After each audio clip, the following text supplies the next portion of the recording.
Hello everyone, Rob B here with Rob D, and you are listening to the Property Podcast. Of course you are. You haven't got lost in your podcast app.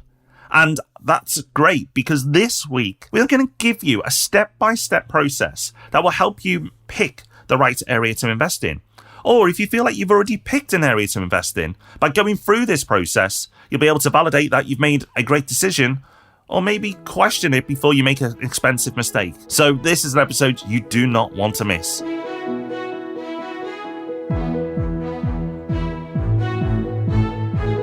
Welcome to the Property Podcast, where every Thursday morning property investors come to be informed and inspired. Yes, this week we are walking you step by step through a very important process that all property investors go through, which will be super valuable if you're new to investing, but also well worth having a refresher. Make sure you stick around to the end for Hub Extra, where we've got a resource that's going to upgrade your appearance. But before that, we've got news on two of our favourite topics.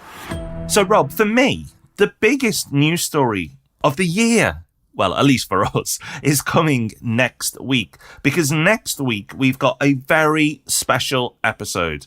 There's probably a few listeners out there who've heard us teasing that something big is coming along the line. And probably a few other listeners thinking, when will you stop teasing and just tell us what's going to happen? Yes, we've had those messages as well.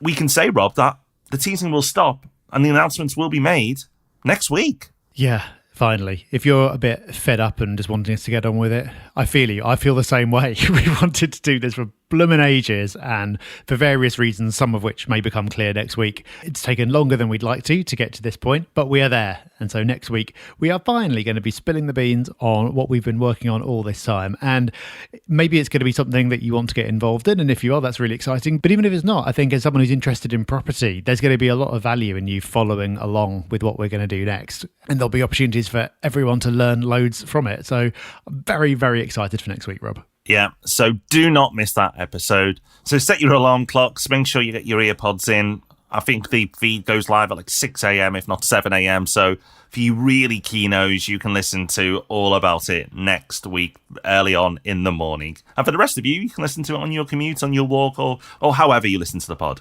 But Rob, we do have another news story. And I can't believe this has been superseded because it's a story about trains. You know how much I love trains. But it's not a headline I want to read because I do love trains, but some people will be happy to see this, which is, it appears it could be, that's a key point here, could, not confirmed, could be the end of the line. Not my pun, that's the headline that we have taken this week from thebusinessdesk.com. End of the line for HS2's multi-billion pound eastern leg. Rob, in short, there seems to be a commitment to carry on with HS2 and the West Coast line going all the way up to Manchester.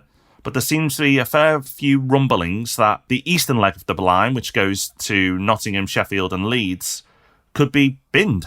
Yeah, important to emphasise, this is not an official announcement. This is a Whitehall source told the Mirror. So this could be anything. But you often do see these kind of hints being dropped ahead of official announcements being made. So what they're reporting is that the eastern leg linking Birmingham with Nottingham, Sheffield and Leeds is going to be scrapped in an effort to save the 40 billion it otherwise would have cost.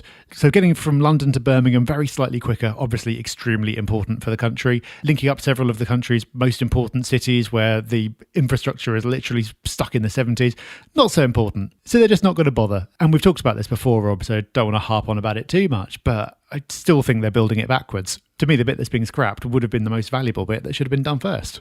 Yeah, I completely and utterly agree. And also, they should be at the same time, if not first, being going west to east or east to west, wherever your bias is, because the train links between Liverpool, Manchester, Leeds, and then beyond, branching off to the likes of Sheffield and Nottingham, are truly awful. Absolutely awful.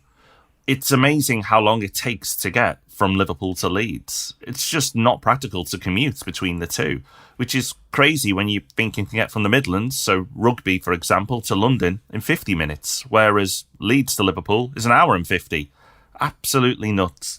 But like you said, Rob, it's probably best that we don't harp on too much here.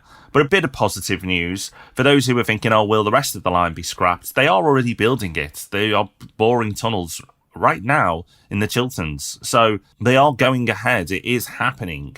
And I can't really imagine that they would just stop at Birmingham because it just doesn't make any sense. It only becomes viable as an investment if they go all the way to Manchester, because the West Coast Main Line is at capacity already, and it means that freight can't go down those lines. It means that less services can be put on those lines. It means that branch services go slower because they have to move over for the fast trains. So that is a core motivation for the HS2 project. It's not just for faster trains, but it's actually to free up that line, the current West Coast line, to allow other trains that already exist to go faster as well. So I think that project will be complete. Otherwise, just going to Birmingham is a complete and utter waste of money. So the Manchester section does look safe at the moment, but there are fears for the east section of the line, unfortunately. And as Rob said, when the government starts dropping hints that something's going to happen, they normally then follow up with an official announcement. So we'll keep you updated, and the market update on the first Friday of every month will go out. And if there's any news on this, then, of course, we'll let you know. All right, enough train talk. Let's get on to our main topic this week. I'm sure even if this is your first ever episode of the Property Podcast, you'll be well aware that there is a property boom going on right now. And maybe that's got you interested in investing, or maybe you've already been in the game for a long time and you're just looking to add to your portfolio. Well, we've spent a lot of time recently talking about the big picture of property investment, talking about the property cycle, talking about QE, talking about inflation, all super important topics. And I strongly encourage you to go back and listen to our episodes this year on those topics, because they are critical to property investors. But that is the big picture stuff. And to actually harness that and put it into action, you need to go and buy a property. And so in this episode, we're going back to basics a little bit. We're talking about the mental and practical steps that you need to go through to identify and acquire your next property. Whether it's your first or your 10th, it doesn't matter. You should still be following the same thought process. And that is what we're going to take you through today. So a question that we get asked so often by people we meet or via email or the socials is, what area should I invest in?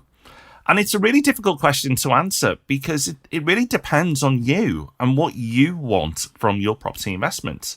Because we all have different goals. We all have different tolerance to risk. So it's hard to say, oh, this area is perfect for everyone.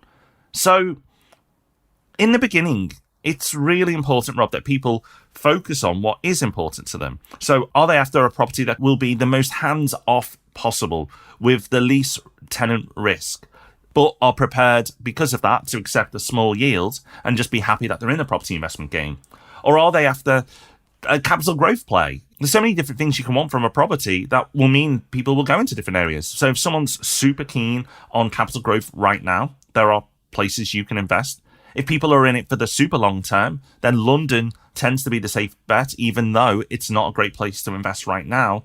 And then there's other people who are keen to find the next big thing, Rob. So it's difficult for us to say to people, right, this is the place. Everybody go here. So what do people do, Rob, to start eliminating areas and begin to decide, the first steps to decide in the areas that they should invest in?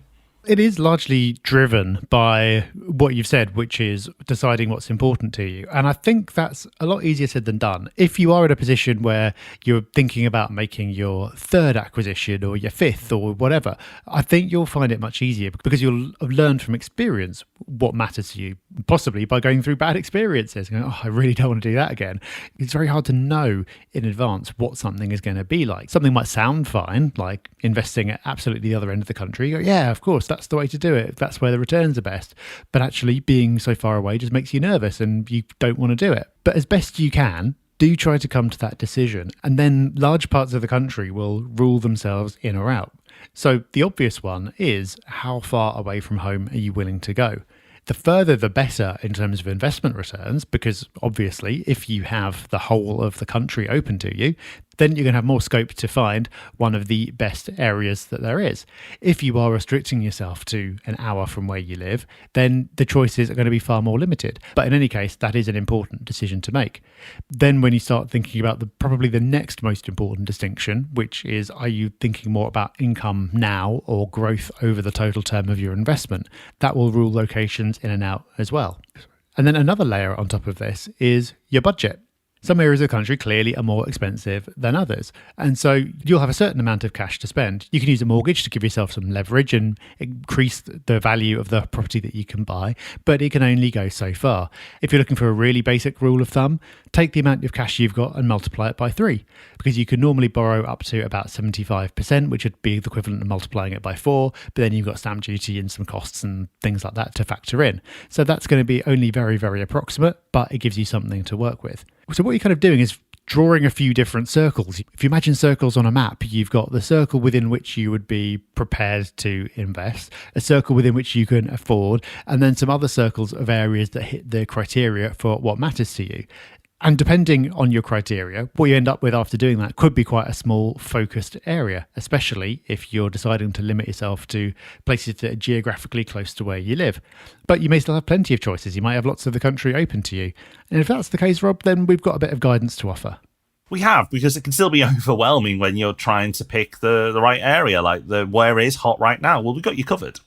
And we've actually got you another channel that can give you just as much as the property podcast. And that's our YouTube channel. We've been upping the amount of videos that we've been putting on there, and the subscriber numbers are fantastic. Thank you if you have subscribed. You know, it's definitely not as big as the property podcast, but it's growing. And we've got 2 videos that are worth a watch after you've subscribed, which are the top buy-to-let property hotspots in the UK. That's for this year. And 5 underrated areas to invest in. Again, that's recent. That was done this year. So what we believe in hasn't really changed. So those videos are absolutely still relevant, even though it's later in the year now. And go and watch those and subscribe while you're there. And next year for the YouTube channel, just a heads up, we're going to double down and put even more content out. So you absolutely want to make sure that you are subscribed to the YouTube channel. But once you've picked that area, or maybe you pick a couple of areas and you've got a short list, something that you have to be really aware of, and long-time listeners to the podcast would have heard this many a time, but it's so important, and we still see people making the mistakes, podcast listeners as well, even though we've given you so many warnings that not every area in a great town or city will be a great place to invest. Rob, we have to keep repeating this message because it's so important to understand this. Yeah, and still see people getting it wrong all the time. So we will say it again for not the last time, I'm sure. If you identified a broad location like a city or a town, you cannot just go and buy anything there. You especially can't just go and buy whatever seems to be cheapest there, which is the most common mistake. It's like people are thinking, oh, well, if this area is good, then clearly if I'm buying the cheapest thing there, I'll be getting the best deal and there'll be the most potential for that property to do well. No. Be very careful. There are good and bad areas to invest in general within any particular location. And then there are also different areas within a location that are going to suit different strategies and different property types. So that is the next thing that you should be turning your attention to. So define what kind of stock you want, what type of property. Are you after high growth flats, for example? Are you looking for a capital growth place? Are you looking for something prime? You're looking for like something a bit special that's going to probably do well in any market? Or are you looking for the house that might be not the dream home for everybody, but it just bangs out those high yields, may not do as well on the capital growth, but you get a great return, better than average certainly? Or are you looking for a flip? Because then you'll be looking for an area that's really hot right now where there's lots of transactions taking place. You don't want to do a flip in an area that the market is a bit laggy. The cheapest areas of any town or city tend not to be the best for flips because people often want to get out of those areas, and a lot of people who buy in those areas are investors. So be very careful of where you choose to do a flip. Ask estate agents, where do people want to live right now? Make sure you use the word live, not buy, because if they're talking to an investor, they may talk investor language to you and say, where do people want to buy? Well, he's an investor or she's an investor. Let me tell you where all the investors are buying. So make sure you understand where people live if you're doing a flip. And HMOs, again, you may find an area that could be perfect for HMOs, but it's not as simple as that. There's almost certainly going to be some sort of restrictions, licensing possibly, in that area if it's particularly popular with HMOs. So more research will be required if that is your strategy and you don't know the area yet. So again, it's just going through the process, deciding what you want, speaking to local experts to understand, will this type of property in this area help me hit the goals that I have? It's a bit of work, but the great thing is these are all practical steps you can take. And taking it a step further, Rob, the market you should have checked by the things I've said, but you also want to make sure that if you have that swanky apartment, that you are, for example, furnishing it for the right market. You've got to take into account the next step, which is who will be renting this from me. Exactly. If you're renting out a property, and even if ultimately it's the capital growth that you're interested in, so the rental income isn't your main motivation for investing, you still need that income because you need to cover your costs and it's nice to make a profit. And what you're effectively doing when you're renting out a property is you're offering a product. And just like any other kind of product, you're not going to get one thing that appeals to every type of buyer. So is your customer going to be an individual young professional? Is it going to be a young couple? Is it going to be a family with school-aged children? Is it going to be older people who are downsizing? Is it going to be people who are super wealthy and looking for luxury? Or is it people who are going to be struggling a bit and looking for something low maintenance? To a degree, you'll get to choose. There will be some areas where you can gear a property to one or the other because both types will be present in that market. But to a large extent, the market is going to determine it for you. For that type of property in that particular area, this is where the demand is coming from. So being aware of that is important because then when you're looking at properties, you can put yourself in the mind of that target customer.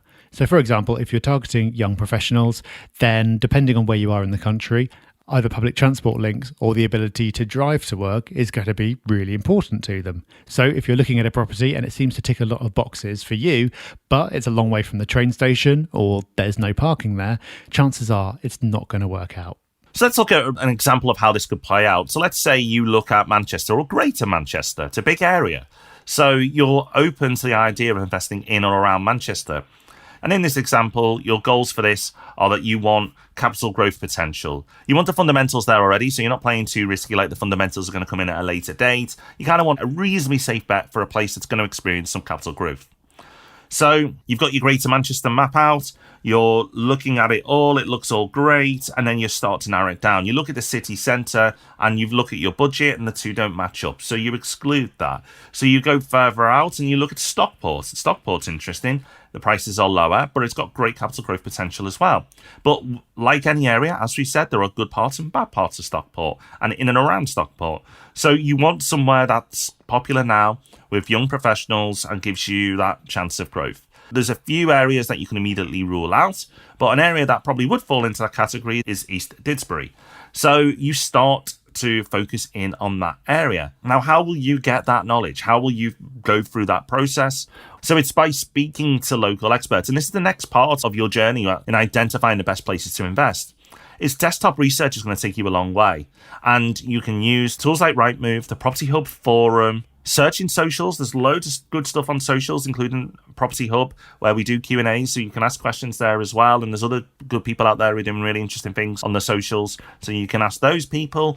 It's just really getting as much information as you can, doing as much research as you can, using tools like Rightmove, Property Hub, etc. that I've mentioned, and getting a better idea. Now, you may not narrow it down to one area by doing this, but you may get it down to, say, a couple of areas. After speaking to people on the phone, after doing a desktop research, you need to go and walk these areas and get a better sense of them. And an example of this is I've done a tremendous amount of research on Derby over the last few years, and it's been listed as one of our hotspots, and rightly so. But it's only recently that I've actually been to visit it in person. And now I feel even more confident about that assertion that Derby is a great place to invest for now and in the future. But I also feel like I know it so much more because just being there, getting a sense of the area, getting a feel for it, seeing what's coming, seeing what's already there, really, really helps cement that knowledge that I've done on desktop and on the phone. Now, of course, all the members of the team have been to Derby, but for myself personally, it really enhanced everything that I'd looked at. So get on the train, get in the car, and go and visit these areas. And then beyond that, while you're there, if you've got enough time, you want to start making some appointments as well and start viewing properties and getting a sense of, right, okay, I believe these areas fit my strategy and I believe these type of properties fit my strategy. Let's go and see. Now, initially, you don't need to be putting offers in. You don't need to tell the agent that. You can be presenting yourself as a serious investor. But possibly on your first trip, you don't put offers in, and that's absolutely fine. If you've got the confidence, then crack on. But don't feel obliged to be putting offers in on that first visit, because you want to make sure that you've done all your due diligence and you can start to research the properties now in more level. And Rob, I think this is going to be a future episode, because there's one thing narrowing it right down as far as we have at the moment to where to invest. But then once you've got it down to a handful of properties that you've zoned in on, It's that next level of due diligence. It's that next level of research that needs to take place. This next step is just as important as everything else we've covered. Exactly. I think it's worth recognizing that just having got to this point of having identified the area and using the viewings to validate that that is where you want to be, that is a huge achievement. You've taken basically the whole country, you've narrowed it down to a small patch, and going and doing those viewings should hopefully get you to the point of going, yeah, this works. Maybe it won't. Maybe you need to go and start the process again and zero in on somewhere else. But hopefully if you go and do viewings, get some variety in there, go to see things in slightly different areas, slightly different price points, that will get you to a point where you're confident in your decision. Then from that point, having made that decision, the next point is finding the actual property itself. And that is where doing your research, your due diligence is so important. And there are three main strands to this. Firstly is price. It's not the only factor, but of course it is a very important one. If it's not an area that you're familiar with, you'll want to do a fair bit of research into establishing what you think the value of the property should be. Again, something we've said on the podcast many times in the past is that the asking price is not the value. The asking price may or may not bear any relationship to what the value of the property should be. That is for you to decide. And this is something you'll find easier as you build up your local knowledge. There's lots you can do on Rightmove in terms of going back and looking at historical sold prices. You'll be able to go and see what that property has sold for in the past, what other nearby similar ones have sold for recently, and start to piece together what you think the price should be to determine your offer. The second strand is the property itself. And this could be very significant or not so much, depending on the type of property. So if you've just got a modern flat in a block, there's not going to be so much that you need to know about the actual construction of that property. But if you've got, say, a Victorian terrace, there could be a lot that needs doing to it structurally that you may not be aware of. This is where, again, building up your local network and maybe even getting a builder to come around with you and validate what needs to be done could be useful. And the third strand is the legals. This is where having a good solicitor is so important. Again, depends on property type. This time, houses are more straightforward, but there are still lots of important things that need to be looked into. With flats, there's more to think about because you need to look into the lease and the service charge and things like that. You can do some of that yourself, but having a good solicitor is going to be critical. So by taking advice from the professionals and combining it with your own research and your own digging into the price, you should finally be ready to put in an offer. But Rob's just giving you a taster there of the due diligence that you're going to need to do. So we're going to come back to this subject in the not too distant future, although there's lots to be giving you over the next weeks and months. So you're not going to be short of content from the Property Podcast, that I can promise you. But hopefully now you can follow this process that we've gone through in this episode and get to a point that if you were unsure on what areas to invest in, or you had an area but you weren't completely there, by going through the steps that we've taken you through today, you'll get to a point of confidence. So best of luck on choosing that area, and I wish you the best of luck with your investment. Let us know how you get on.